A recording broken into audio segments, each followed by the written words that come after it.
Hey Uplifters, if you're new here, welcome. If you're a returning subscriber, hey Uplifters. So I'm going to talk about victims or survivors that have been sexually assaulted or sexually abused by a friend. So of course, I like to do my research on these topics, and I really didn't find much about it.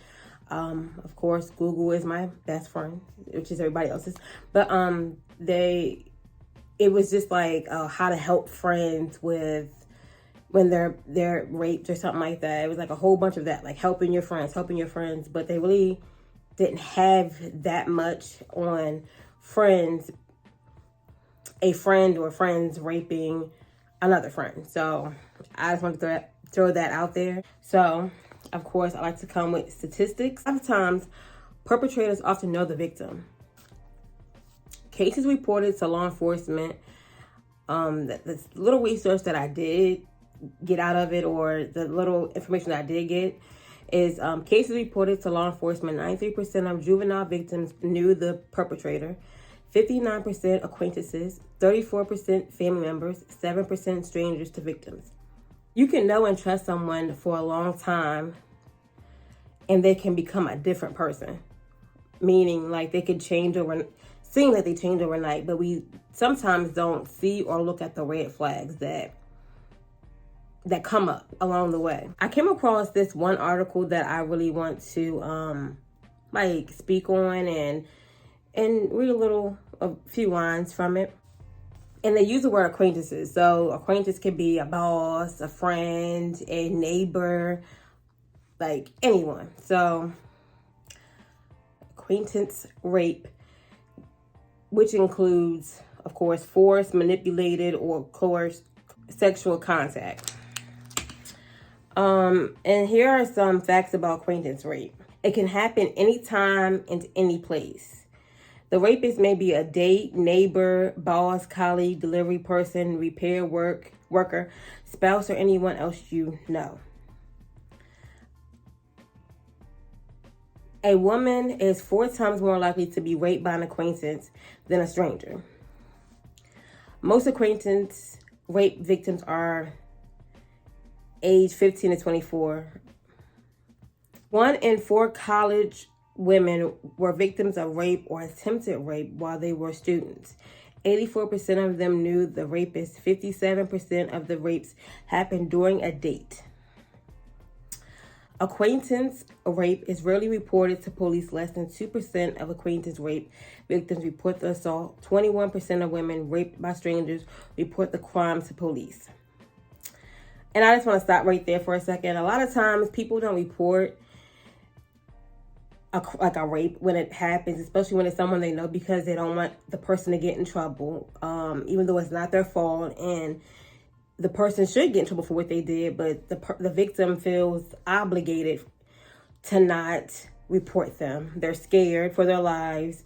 The rapist has threatened them or their family or friends, and it makes the victim not want to report it. And a lot of things go through people's heads when they are raped, because a lot of times we see movies, we see shows, we know people that have been raped and nothing has happened from it. Like, they report it, the police don't believe them.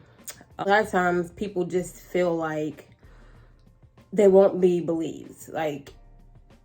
And we can't blame a victim for not wanting to report because of the things that they know for themselves or feel, or the things that the perpetrator has said to them that made them not want to report it. 12% of college men reported that they have physically restrained a woman to gain sexual advantage. And that is, I feel like at that age, you know that when you force yourself on someone, that is considered rape. If the person is saying no, even if they're not saying no, but their body language is saying no, then you know that you shouldn't continue with a sexual act, because you know that the person doesn't want it. Like I said, it wasn't really much on the friends or a friend raping another friend. It's not much on it because people don't really like to report these type of things, especially when it's a friend. But to anybody that has ever been sexually abused by a friend or by anyone, I would say, like, find the strength to report it, but that's not in the cards for everyone. Everyone some people want to forget it, that it ever happened, move on, move away, and that's okay. But if you're thinking about reporting a friend or anybody raping you, I'm telling you, do it. Even if you think nothing will happen from it, if you don't think they will be prosecuted or anything like that, just still do it. Another thing, like, it's okay to trust people. I always say this on my channel, like, of course, you want to trust your friends, your family, the people that you grew close to. You want to trust those people. But if they show signs of being too aggressive or being a certain way, just keep that in the back of your head. Or, like,